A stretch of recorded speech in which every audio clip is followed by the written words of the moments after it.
Hello! Yan, naka-ready na ako papunta ng bundok. Ayan, ang mga dala-dala namin.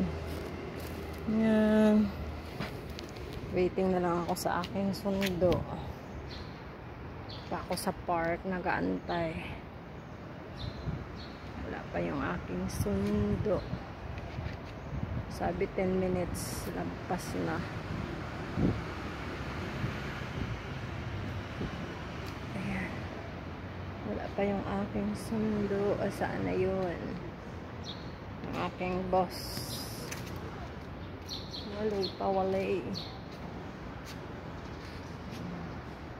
10 minutes. Umabot na ng 20 minutes.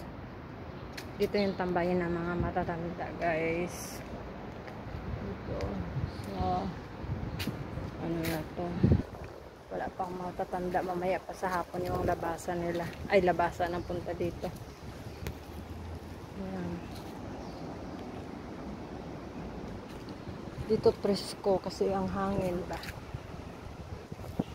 Aliwalas yung hangin. Kaya tambay-tambay muna tayo dito. At sinilas lang ako. Wala pa naman yun. Ayan.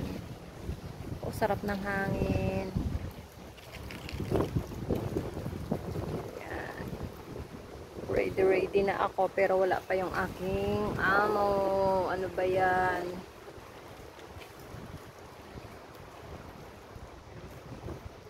Wala pa rin.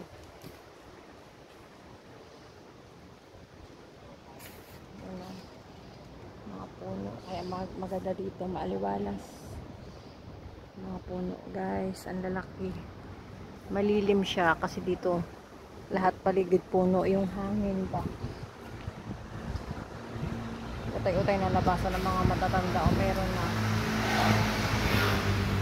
Tatambayan sila dito, exercise. Dito sila may exercise tuwing umaga tsaka hapon.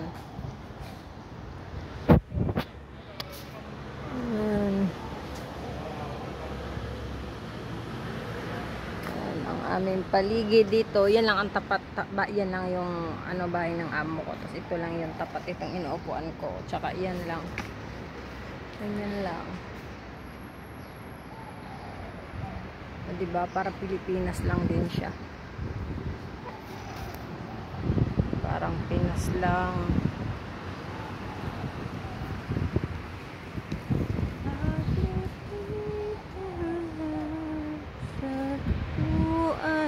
Bathala may kinang sa mata na hindi maintindihan. Sana kayo amo ko? Yan na yata kasi white car yung kanyang sasakyan. Wala pa rin, tatawag yun pag dito na yun sa first floor.